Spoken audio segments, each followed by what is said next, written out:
Hiya, as I continue to exploit all of my friends and geniuses and acquaintances who are, we should be called something other than friends. They are well equipped in the business world or in the entertainment field, which also is business, show business. It's the second part of the word. It should be the first. But you know, we got a wonderful guest today. I hate that expression, guest, like you're going to be served. But he's in that business with the City Guide magazine, where they are showing service in restaurants, for one thing, and Broadway shows, and everything that has to do with entertainment in New York City. Now, I first met Eli years ago when he was running a thing called the Seminar Center. And I ran across myself at one of the issues here. That was me over there. And I was booked, not by the police, but by Eli Marcus. He was foolish enough, he was smart enough to put me in the lineup there for the Seminar Center, which is the best self-help place in the whole country. If you were at the Seminar Center, you had an attentive audience. They paid a little bit. It was modest. And they filled a room. And it was, everybody from, Oprah to me.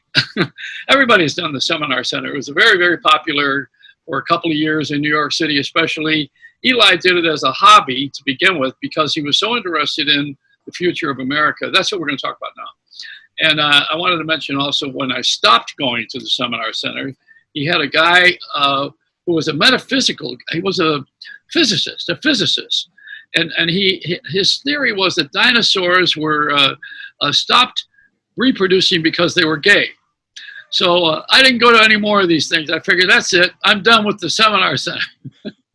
So Eli, hiya. Hiya. Great day in paradise, Joey. Now, you're at Mar-a-Lago, are you? I can't give it all out, because Secret Service. Oh yeah, well, you have been doing a Secret Service for a long time, because you have been giving us all of this self-help while you kept a real job, and nobody ever knew you were doing this. Yeah, I've read like 1,000 books. I'm a kind of a geek on self-help. I used to live in the. This is a bookstore you might not even remember, Walden Books days. It's a long time ago. Well, when I first met you, you were putting these things on the street and the sidewalks of New York, and every block there was a cage with the Seminar Center programs in it for the week, and you had a corner on the market. Matter of fact, I picked it up thinking it was the paper, the newspaper. It was so current, but you've done a great job with that. That was a wonderful exhibit, all of it. I think we have grown enormously because of your great presentation in New York. And I want to put that on the air here. Well, why didn't you do it all over the country? Well, it's tough enough to do it locally, Yeah. I don't think my vision was really to take over the world. My vision was to do the best that I can where I was, and to do it in a way that wasn't going to be completely overwhelming. New York City is a big animal, 9 million people. Well, also in New York City, you have a lot of other people doing this. Like, I think at that time you had Learning Annex or one of those places. Just a couple of us, it was just really two of us. All right, so you had some competition, but this is your own money that you use. That's what I want to bring up here. No, that's true. And you had to make it work because every week you had a payroll. Yeah, it's really a passion, at the end of the day. In this life, that's the one lesson you learn, is if you have a passion for something, you might do some crazy things, like put your own money in it. But, I had a passion for learning for myself. I didn't accept the background that I lived in terms of this is all there is. I always felt there was something else, something greater. And I had to figure out how that was. I didn't have mentors who gave me all the answers. So I found those mentors in the books.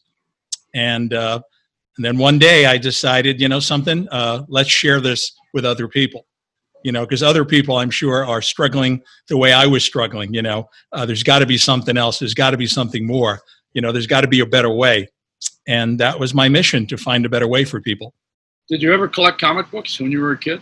Actually, I did, yeah. Yeah. I had a bunch of those Supermans and Batmans. Boy, I wish I had them now. Well, now they're all in Times Square. Yeah, wish it had some of those Mickey Mantle cards. Hey, speaking of that, we used to eat at his restaurant. That's right. Mickey Mantle's on Central Park South, the good old days. Yeah. And I liked the fries. Yep. But what happened in that place? What Mickey would show up and sit in a booth. Remember? He was there. Well, I'm not so sure I should tell a Mickey story, but he was a little rough. Yeah, but restaurant business is a tough business, as we're learning now. Profit margins are very low. You can just imagine the rents on 59th and 6th. So, it's tough to make it, Well, a friend of mine is in the parent group that I belong to after 30 years. I guess I never graduated.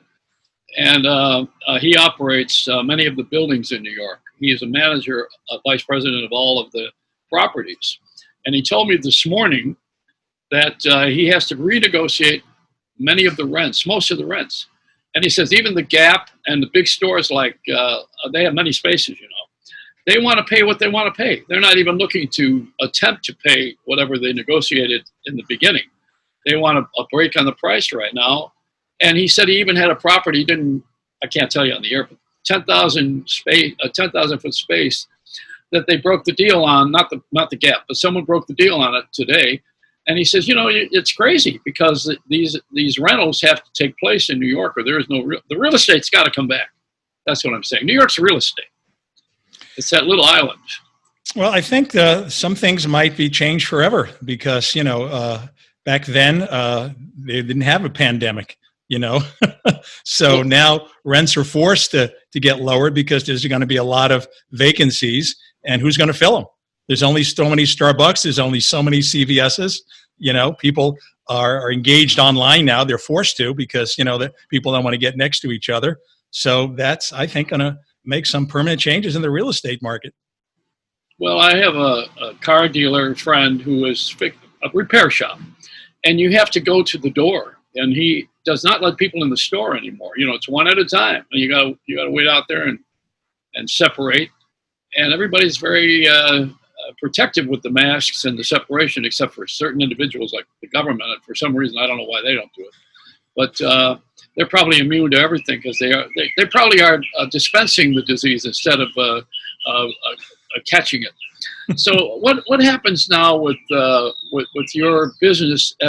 We're talking about a lot of things here, but I want to put this in frame. Eli Marcus is a very enterprising person. He is a very quiet man as a rule, and he is still doing the work of self-help and working with people to give them a chance to get their message out on the internet, where we are right now with every bit of the modern technology. So as you are still doing the same thing electronically that you were doing in print and in person, I don't think you would do that right now. I don't think you would do an in-person thing, would you? Well, this is not the time for that. And, passions don't die. They just sort of linger until you do something about it. So, the world has changed. The world is now a virtual world. And so I figured let's follow that pattern and that trend. So that's why I'm putting my podcast together, the Motivation Show, so that I can continue to do the kind of work that I did back then, just in a different format. A lot less stress. Is it really a lot less? A lot less because it's more manageable. I don't have to have 1,700 boxes on the street. Well, that's true. We got a new future, and I'm excited about it. I'm excited about bringing back world-class authors, celebrities, experts in all different fields, and helping people to learn. I guess there's a lesson in every adversity. And the lesson was, move on. There's great things ahead. Can't live in the past. Well, the reason I brought it up again when you were going to go real fast is because we have to walk through our fears. And, the fear is that we are going to be stuck somewhere. And once you walk through it like that, it's a shadow. It's gone. It's gone. It's not settled, not entirely, but things are gone. And I brought that up because I want to point out how brave you were to stay on the course, as Ronald Reagan said, I think, and you kept going, and you kept presenting positive, speaking, thinking people, and you were weeding them out because some of them are not really who they say they are. We don't have to go through any names here. I mean, I'm not trying to do an expose, but there are many people who are misrepresented by themselves. Well, we're all human beings. We all have flaws, and we're on a stage. We present the best side of ourselves. You know, people don't see those flaws. People are shocked. Oh my God, he had a domestic issue. My God, couldn't be my favorite actor. Well, it can be, but you have to look at the message, not the messenger always. You got to look at what they're putting out there, not focus on what they're doing in their lives. I know I won't name names, but quite a few people off the stage are a little different personality. Let's just put it that way. Well, being semi-current, Epstein, who was the guy who just committed suicide in prison recently this year, and was I guess he called himself. He never called himself a pedophile, but he was taking underage girls and their friends and paying them. So he thought that his biggest sin was prostitution, although there is a rule in this country that you don't do anything to children. I don't know if he knew that or not. But the fact of the matter is he went to jail, finally, after many years of covering him up, and he knew a lot of very, very important people. So one of the places he stayed at was Shutters in Santa Monica, right on the verge of Venice. I call Venice the place where the sleaze meets the sea, and it's all those muscle guys and everything. It's a sideshow at a circus, actually. They pump you up. Yes, that's right, exactly. So that Shutters place, I found a picture of me with that thing today. As a matter of fact, I forgot I had that when I had one of their shirts on because I used to take the kids there. It was a very overpriced place and a show-off place, and I figured I would show off after divorce. And I took the kids, not that they're at 10 and 13 years old going to appreciate being at a world-class hotel. That's the last thing they want to do is spend time with their father. Which incidentally, I'm with my ex-wife now, as you probably know. And my sister in Buffalo said, "How's it going?" And I said, "Hide the knives." That's all you can do when you have this situation. Anyway, back to this. So Epstein used to go to that Shutters Hotel and take a lot of girls there. And I saw that thing this morning, and I saw the Netflix documentary on him, which is very interesting. And he had $500 million that when he committed suicide that did not get settled because they didn't go to court. He didn't have a trial. He committed suicide while he was waiting trial. So those lawyers they're all mad. They had 10, 15 years. But here's my question. Why would someone go back after not liking what happened and bringing their friends, and they keep going back, and then they want to sue afterwards? What is that? What's in the mind of the person doing that? What is, besides a lawyer behind your back, but what's in someone's mind that would do that? Why would you ever go back to that? Well, that brings me to the core of most answers in life. And, not to sound too hokey, but the core is spirituality at the end of the day. The core is moving ahead, again, lesson you helped me along with, so I learned it in the books and I learned it through my experience, but going through a negative experience and releasing it is a tough thing. And one of your favorite people wrote a book called Forgiveness is the, what was the name of that title? Forgiveness is the key to the kingdom. Yeah. Right? Yeah. I mean, that's it. You can't dwell in the past. You can't keep repeating the same mistakes. You got to move on. And, life will be much fonder and better for you. I can tell you that. Well, Dr. Jerry Jampolsky, he was the first Jampolsky, exactly. First self-help writer. You booked him a lot of times at the seminar center. And his wife, Diane, who was also a psychologist. They live in San Francisco. I mean, think about that title of that book, right? Forgiveness is the key to the kingdom, right? Now, you think about people who've had their families, somebody in their family murdered. And you hear them saying, "I'm going to forgive that murderer." Now, that's something that most people couldn't possibly think of doing. But you know something? The person who forgives heals at the end of the day. We're all so angry about so many things. And that's very apropos for what's going on right now. But I think if we can have more forgiveness in our hearts and move on, because who are we really hurting, when we're angry? The other person doesn't even necessarily know it. You're just angry and you're hurting yourself. And I'm not saying I'm perfect at it, but I know that's the answer. Well, Jerry's first book was Love Is Letting Go of Fear. Right. And he was on television a lot with Johnny Carson and the people in the day. Jerry also was, he was published by Earl Nightingale. He was the father of all of these publications. Oh, love him, yep. Yeah. And then we had later on Wayne Dyer, who was a good friend. You know, he passed away recently, last couple of years. You've had everybody at that seminar. That seminar center was amazing.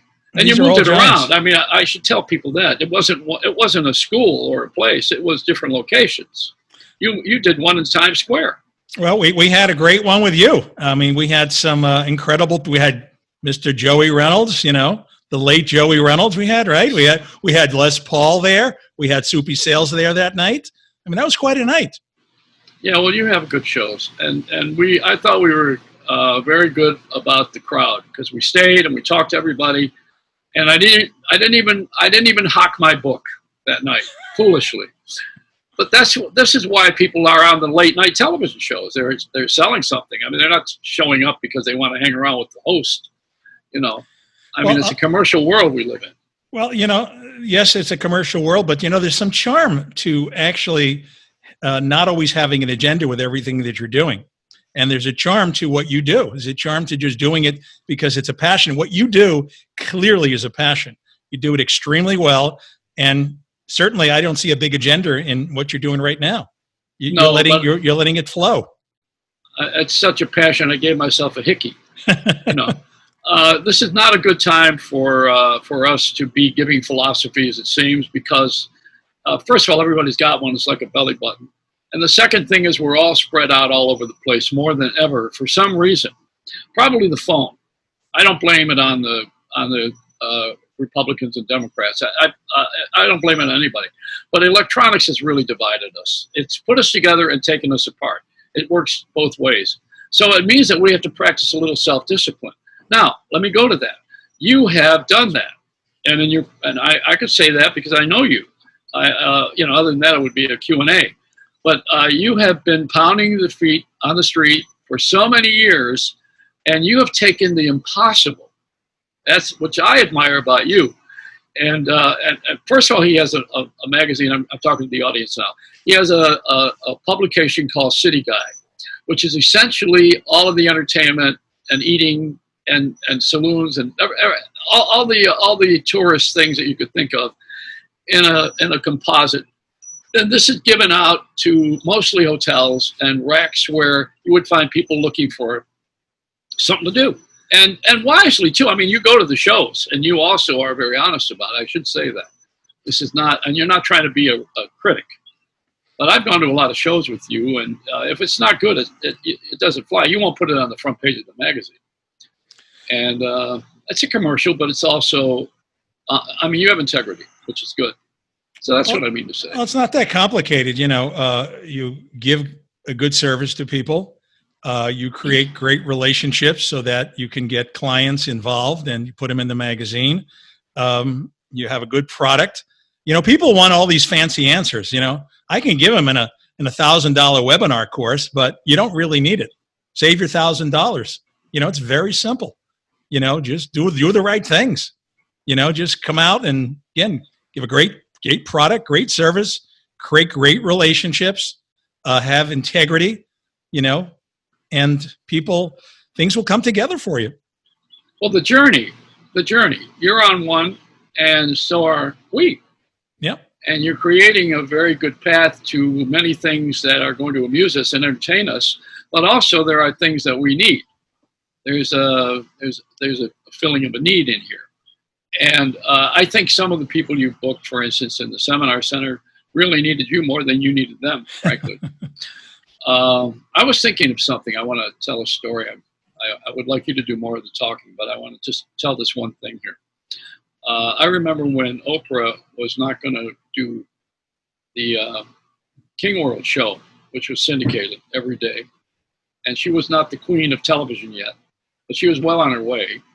And she had replaced, in a way, Phil Donahue, who was also preceded her with fame, and a talk format. She wanted to change the whole deal, and King World didn't want to give her any more money, as I understand it, because my friends worked there, and also I was friends with Mike King, who was one of the owners. So I heard this from him. So that's my source, in case you wonder, as a good reporter. But Oprah wanted more money. She wanted a lot more money. So they decided they're going to find another black person to replace her, who was going to fill that need, because they wouldn't put a white person there. They'd have there's another reason for that one.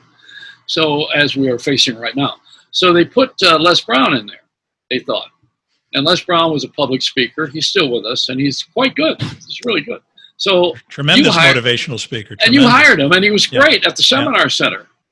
So go ahead. You could talk about him a little bit. No, look, I think he's one of the greatest motivational speakers on the planet. He speaks with passion. There are some motivational speakers who have great information, right? And then there are others that just have great energy, great passion, and they look like they were born to be a motivational speaker, and that's Les Brown. So Les had the opportunity, and he failed on television. He didn't look that good in that format. He was like a fish out of water, because I don't think he was in his element. They didn't give him, to me, he's a motivational speaker. Give him a motivational show. Yeah, and he didn't have that. So, I failed with one of those shows too, like that. I failed with a lot of things, but nothing experience, nothing gained. No.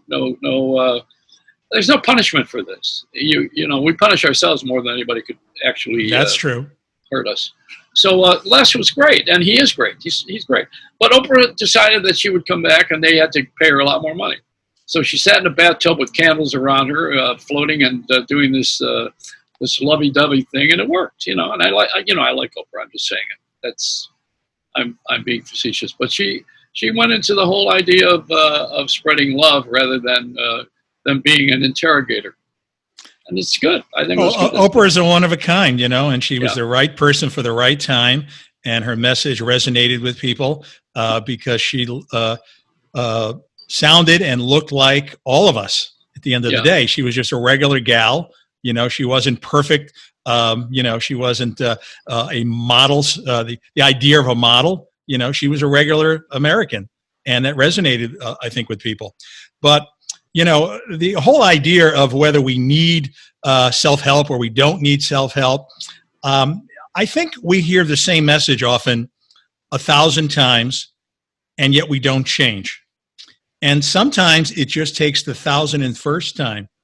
It just takes the right person, the right timing, and hopefully you finally get that message and you finally begin to change. Because some of us have held on to the same habits for 30, 40 years. And we just don't change, even though we know internally we need to change. And sometimes you don't know who that right person's going to be. Maybe it's Joey Reynolds. Maybe it's Oprah. Maybe it's Les Brown. Maybe it's Eli Marcus. Maybe I'm the guy, that just came in at the right time. I think you are. But, Oprah, I was surprised she did Weight Watchers because she won't work for scale. Anyway, let's go with another joke. I want to know what you think about what we're doing here with the Zoom, and we're forced into it anyway because of the pandemic. So we're forced into a new broadcast world. So what's your take on it? Just talk about it for a little bit. Well, it's the old lemons into make lemons. Make it into lemonade. Adversity breeds new things, and in every adversity there is something positive. In every cloud there's a silver lining. You just got to find it. So being forced to change is good, because if things just continue the same way, we're staying in the status quo. And my opinion is the status quo is the worst thing that most of us can be in, because you have to continuously grow all the time. Tony Robbins talks about, he calls it the Kenai Principle, C-A-N-I, constant and never-ending improvement. And I believe that each and every day, it could just be a very little slight incremental improvement, but move in a positive direction all the time. And so right now, we can't get in front of each other. We can have events. We can have those powwows, but then we just got to switch it virtually. Now, it's a learning curve. For some people, that's painful. For some people, that's a pain in the ass. But you know something? So what? Get used to it. That's how you grow. Well, Kramer's birthday was the other day. I lived with him, the real Kramer from Seinfeld. The real one. And so he had a virtual birthday party, and I didn't get invited. And so I sent him a virtual cheesecake. There you go. He always loved my cheesecake. I mean, we're doing things online as if, I could just reach out and it's a hologram. And maybe we'll come to that. Maybe it'll be like this, Well, you think about, going back to Oprah, and going back to a lot of people, whether it's Michael Jordan, who didn't make his varsity, he's even a junior varsity team, right? And those kind of challenges open us up to becoming far greater than we were, because our frustrations, build, and we want something better, and we find a path, we find a better way. So now we're all finding that path. It's called Zoom. It's called Skype. We have to. We're not going to be going to an office for a long time. I mean, so forget that. I mean, this is not going to end in about a week or two. I don't believe it is. You can mark this one down, play this later at the tape, but I don't believe this is going to end pretty quick. I just don't, because we're taking too many chances for one thing, and for another thing, we're getting used to rent free, which is what I think. And I think not in that order. Something I think there's going to be a lot of vacancies. Yeah. I think real estate's going to go down because people are used to getting up in the morning, going to their computer in their PJs, and it's 7:00 at night, and it's like, oh, I still got my PJs on, and they're like, this is not so bad. That beats standing in the cold, waiting for a bus, getting to the subway, crushing in, with 4 million other people, having people sing songs to you that you didn't ask to do that. That's New York. Oh, that's New York. I figured you'd figure out where I was talking about, LA is a little different. There's no sidewalks. And LA is not a big city anyway. There's a mirror at one end. It just looks at. Now, I want to ask you about something with forgiveness here. We're going to go back to Jerry Jampolsky and his book, which is a later book of forgiveness. But I'm not trying to sell the book. He has done a series of books. He has 60 attitudinal healing centers around the world. They're nonprofit. Everything you and I have done is nonprofit, but not by design. So in the nonprofit world of presenting information so that people can wisen up, we used to call it in the old neighborhood. What do you do with the forgiveness of China? Because they really did us a bad turn. And so how do you forgive as an individual a whole nation? Well, what choice do we have? I mean, where's it going to get us to go the other path? It's going to be a Cold War. How are we going to have trade? I mean, Trump's talking about $250 billion promised by China back to the United States. That's an awful lot of money. Now, do we want to, just keep pointing fingers at them forever? How's that going to resolve anything? How's it resolving the current situation that we're in with all the protests and everything else? It's got to be dialogue somewhere along the way. People have to talk. You can't just point fingers and everything is one-sided. Yeah, they made a huge mistake, an unforgivable mistake. But when I use the word unforgivable, that doesn't mean that we forget, but it also doesn't mean that we can't have a dialogue and a relationship. Because again, going back to that same thing, whether you're angry at a person or angry at an entire country, who's it hurting? Well, they say if you point a finger at someone, there's 3 pointing back at yourself. That's the expression. Yep. So what about this black and white and black, whichever way you want to put it, what order you want to put it in? I mean, how are we ever going to sit down and get along and forgive 100 years or 200 years of bad moves, mistakes, temper tantrums, improper imprisonment? This is so much in here. I don't know how we're ever going to get by this one. This is huge. It is huge, and it's a great question, and it's a question that's very combustible. Because if you say the wrong thing, it could easily be taken out of context. So you got to say the right thing. Right, and the question is, what is the right thing? Because you have many sides, or at least people think there are many sides, and some people think there's only one side. So if you don't agree with their side, you have a problem. So the answer is, again, go back to what I said before, spirituality, dialogue. And the other thing is you have to be willing to look into the other person's shoes and not think that everything is just one-sided against you. I think that there's lots of problems. And I think people have to also look deep within themselves and realize that maybe other people are hurting you. You just don't see it. You got to be more empathetic. I use that word, empathy. I don't think that a lot of people are empathetic enough to other people of other stripes, colors, races, religions.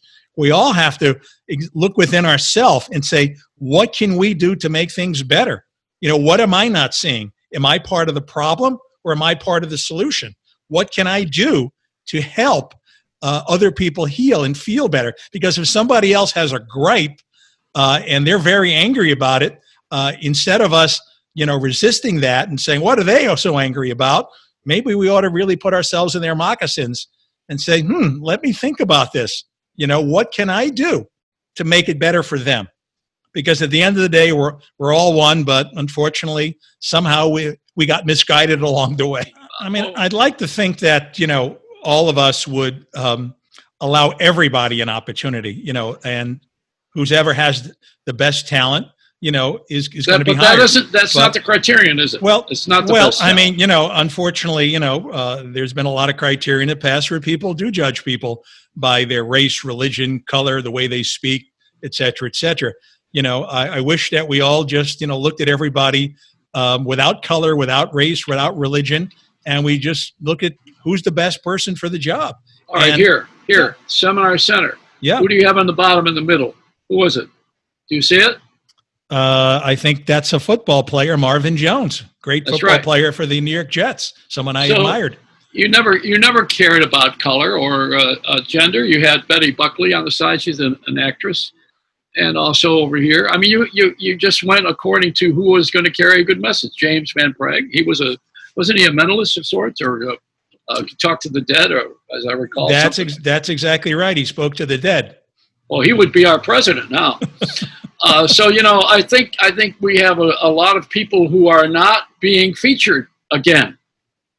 What do you think about that? Well, I think it's good to be sensitive to what other people feel. If people feel that they haven't gotten a fair break, my inclination is to find a way to help them get that break in whatever way that I can. If they have the right talent, you got, at the end of the day, you have to have the talent. You can't put somebody in a position where things fall apart. But who's to say that any one kind of individual has all the talent? I like to think that everybody starts at the same starting line, and to me, it's insignificant what somebody's race or religion is. It's what they're willing to bring to the table.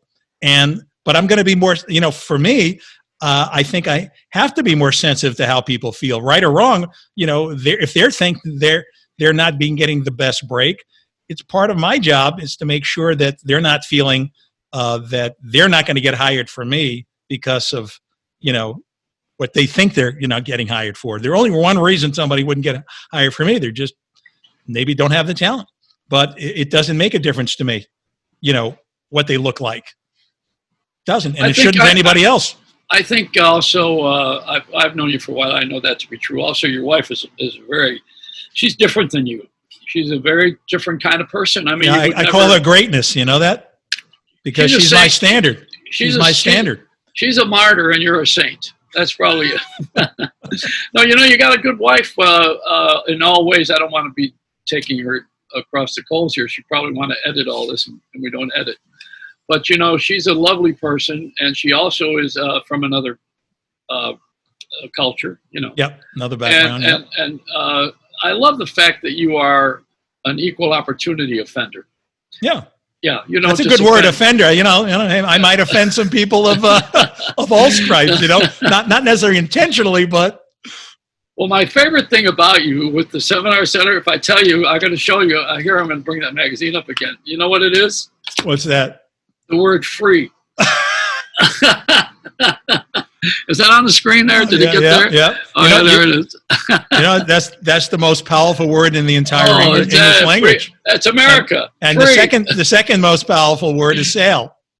That's right. All right. So now you come down to Florida for a little bit, and you also are a New Yorker. So you got a camp front here and there, and as you are working out of the city in New York, the restaurants are starting to open up. Some of them are having outdoor feasts, a table apart, and also 6 feet. I will tell you something. My sister Judy in Buffalo, I mentioned her again.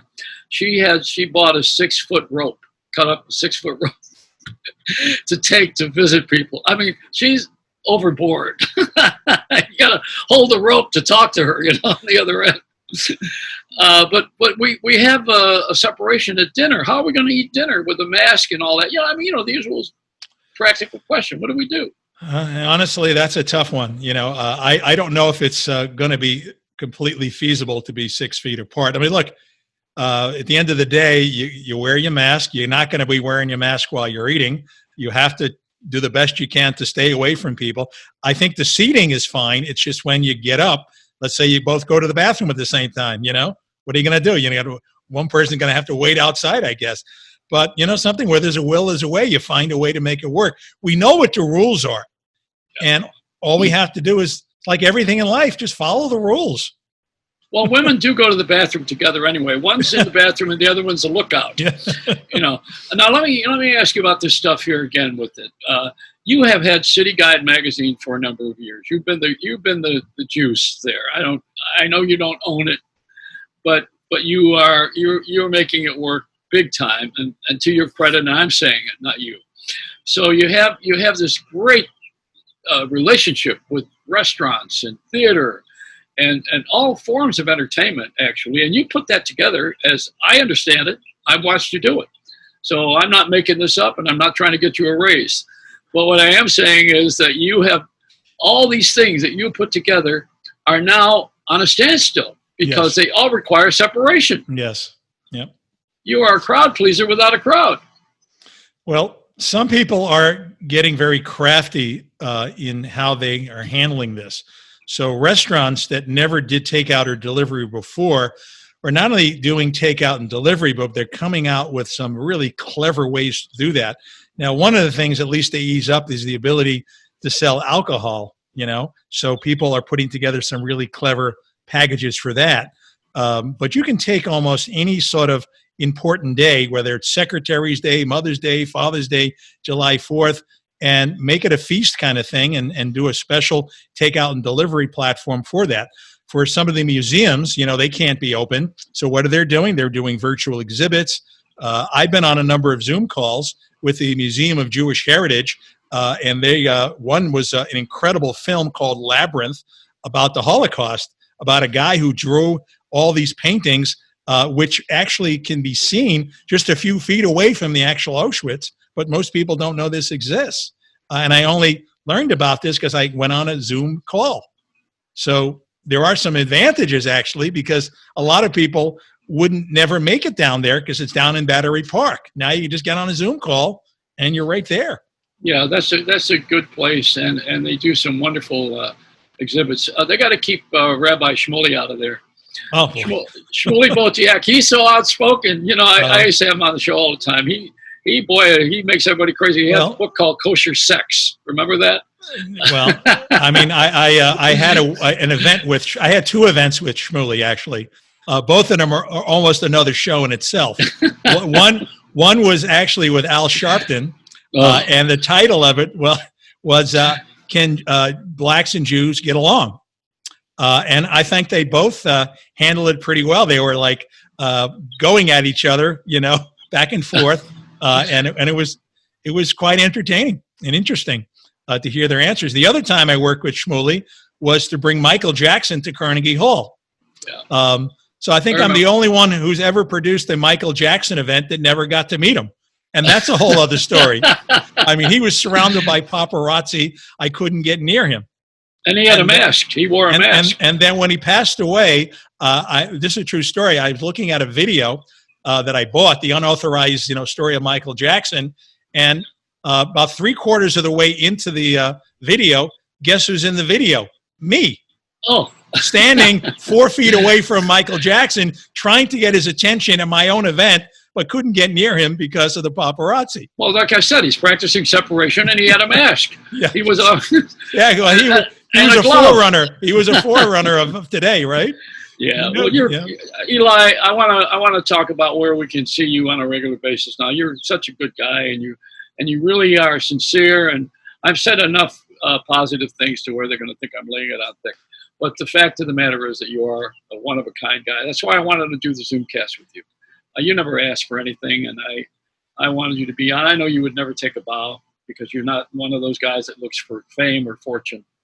Not that you wouldn't mind someone giving you a check, but you're one of a kind, and you want to keep a good campsite here on this planet. I know you do.